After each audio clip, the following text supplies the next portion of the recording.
Enquanto o emagrecimento for um campo de batalha travado de você contra você mesma, o seu cortisol vai ficar lá no teto. O teu estresse vai ficar super alto. O teu sistema de hipervigilância da ansiedade vai estar sempre ligado. E se tem uma coisa que isso não favorece, é emagrecer. A gente aprende, né, que quanto mais duro for a nossa voz interna, mais a gente vai ser capaz de entregar, de fazer, enfim, né, de melhorar. E isso é uma aprendizagem, tá? Que, enfim, gerações anteriores foram trazendo. Eu sempre falo, a psicologia, o estudo da nossa mente, ele é muito mais recente. Então, assim, dando só alguns exemplos, né? Antigamente na escola se ajoelhava no milho, né, gente, para aprender. Hoje em dia a gente sabe que a aprendizagem, ela depende muito mais do reforço positivo do que da punição. Eu não tô dizendo aqui pra gente passar a mão na própria cabeça. A aprendizagem não é se iludir. Não é você fingir que você não se importa com algo que você se importa, não é você achar que tá tudo bem, algo que não está tudo bem. Mas também tem uma diferença daquela voz que fica sendo extremamente punitiva. Você é incapaz. Você, olha que absurdo que você fez. Você não consegue se controlar diante da comida. O teu corpo não funciona direito. Esse tipo de fala são as falas que geralmente estão por trás de mulheres que querem muito emagrecer e que entendem que ficar se criticando vai fazer elas tomarem vergonha na cara e mudar o próprio comportamento. Ou às vezes não é bem uma crítica assim, mas são falas do tipo, eu nunca vou conseguir mesmo. Às vezes são falas mais depressivas, né? Eu não tenho condição mesmo, eu sou incapaz mesmo, eu sou incompetente mesmo. Então são sempre falas muito julgadoras. Essas falas, elas são muitas vezes aprendidas ao longo da nossa história de vida. Enquanto o emagrecimento for um campo de batalha travado de você contra você mesma, o seu cortisol vai ficar lá no teto. O teu estresse vai ficar super alto. O teu sistema de hipervigilância da ansiedade vai estar sempre ligado.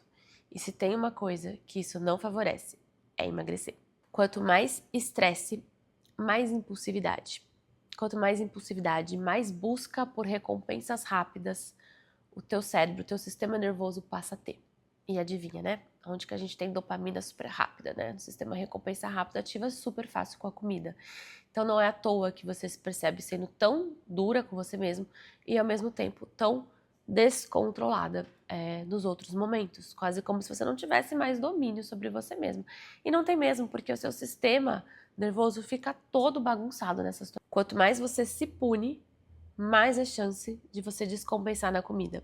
Por mais contraditório que olhando de fora isso possa parecer, mas eu acho que quando eu vou te explicando o funcionamento neurológico mesmo, talvez fique mais fácil de compreender o porquê que isso acontece e que não é tua culpa. Eu sei que gera um medo a gente falar sobre isso, porque dá a impressão que a gente está levando para permissividade. Não é isso. Autocontrole é uma habilidade boa. A gente tem que ter autocontrole com a comida e com diversas outras coisas. É isso que faz você não brigar com uma pessoa no trânsito que te cortou, por exemplo. É isso que faz você muitas vezes não criar problemas, é isso que faz você não criar problemas no seu dia a dia, até com pessoas que estão sendo desagradáveis, mas que não seria útil confrontá-las, enfim. É o autocontrole, a gente precisa disso e a gente precisa disso com a comida também.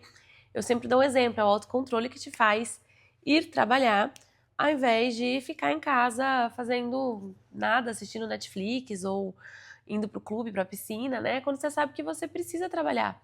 É o autocontrole que faz a gente tomar decisões sábias e inteligentes pra gente, pra muito além do que a gente tem de recompensa só aqui no curto prazo. Então, autocontrole é importante. A gente não tá falando aqui de permissividade.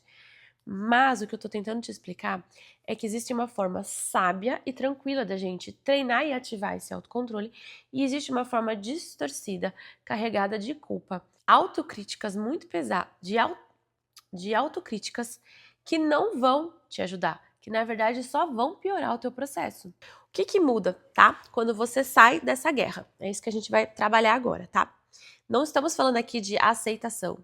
Eu tenho essa dificuldade, pronto, essa aceitação rasa que a gente fala. A gente está falando de você ter margem para erro, principalmente porque você precisa ter margem para aprendizagem. Não existe aprendizagem sem falha. Não existe uma mudança na sua forma de lidar com o que quer que seja na tua vida, sem que você tenha falhas no meio do caminho, porque você está aprendendo uma outra forma, você vai ter que testar coisas, você vai descobrir que falta habilidades, que faltou percepção, que precisa melhorar mais alguma outra coisa. E é um processo de refinamento. E para você ter coragem de seguir se refinando, não pode ser com você dizendo para você mesmo lá ajoelhar no milho. Tem que ser você tendo uma voz mais compassiva, sim. Compassiva não é, ai, tá tudo certo. Não, compassiva é, cara, que difícil mesmo, né? Mas, poxa vida, eu tentei. Hoje eu fiz melhor isso, isso e isso, mas eu ainda escorreguei nisso daqui. O que eu preciso buscar para conseguir fazer diferente numa próxima? Olha como é uma voz guiada, assim, de forma sábia, que te conduz ao progresso. E não que fica focada em te colocar para baixo, fazer você sentir a pior pessoa do mundo. Quem é que tenta? Quem é que tem motivação para melhorar alguma coisa assim, gente? Para mudar com os outros colocando a gente para baixo, dizendo que a gente não é capaz, que isso, que aquilo. Se você mesma for essa voz interna, não vai rolar. E aqui eu não tô falando de pensar positivo, eu não tô falando de papo místico, não é isso não. Tô falando de realmente uma voz interna que te conduza para melhoria, para bons resultados. Inclusive nesse autocontrole que você busca. Coloquei aqui, ó, eu queria trazer isso para vocês. Existe uma diferença entre avaliar o seu comportamento e avaliar a tua identidade. Gente, isso é básico, a gente fala até na educação com as crianças, né?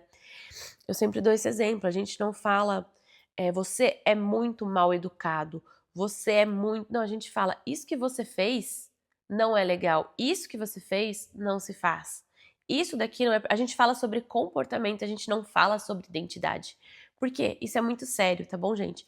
Quando a gente fala de identidade, se é assim que eu sou, é assim que eu sou e pronto, não tem o que eu fazer.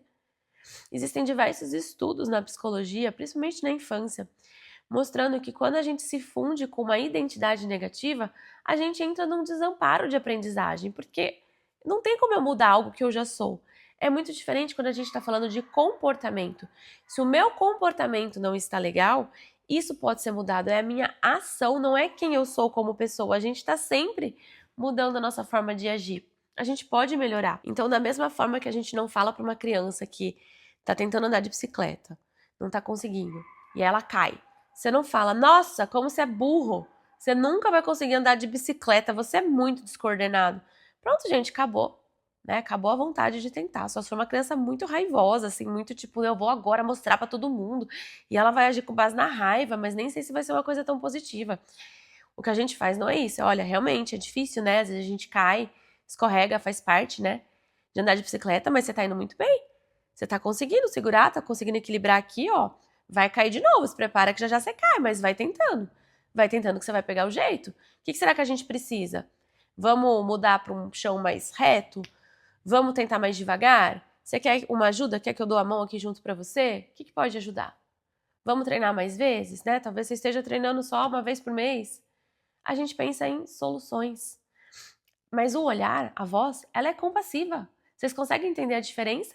Que quando a gente fala de compassividade, a gente não tá falando de permissividade. Ai, não, você é maravilhoso andando de bicicleta. A criança tá lá capotando o tempo inteiro, não consegue nem sentar. Não é isso. Não é iludir, não é mentir. Mas é dizer, olha, é difícil mesmo. O que a gente pode fazer de melhor? Olha, você já evoluiu nisso, nisso e nisso. Tô feliz, tô orgulhosa de como hoje você resistiu e não comeu aquele docinho só porque estava no trabalho que você nem estava afim de comer. Mas eu sei que depois de passar um dia inteiro lidando com aquele monte de reunião chata, talvez tenha sido difícil para você.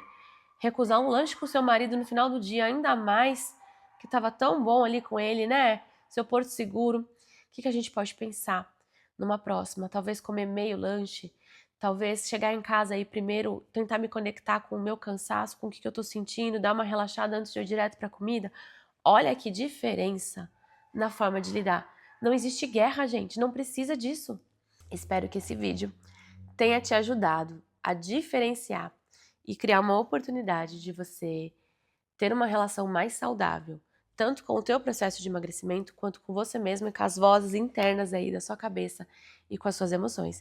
Se estiver muito difícil, busque ajuda especializada, principalmente de algum psicólogo ou psicóloga que seja especialista na área de comportamento e transtornos alimentares, que tenha um olhar compassivo, gentil, mas sempre muito baseado em ciência. Com suporte, tá? A gente consegue ir muito mais longe, entender aonde que o teu emagrecimento está travando, pra gente destravar sem ter que te culpabilizar. Deixa aqui nos comentários qual é a tua maior dificuldade quando você está tentando emagrecer, do ponto de vista psicológico mesmo, tá bom?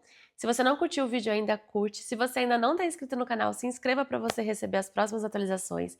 E encaminha também com uma amiga querida que vai gostar de ouvir mais sobre isso. Um grande beijo, até a próxima.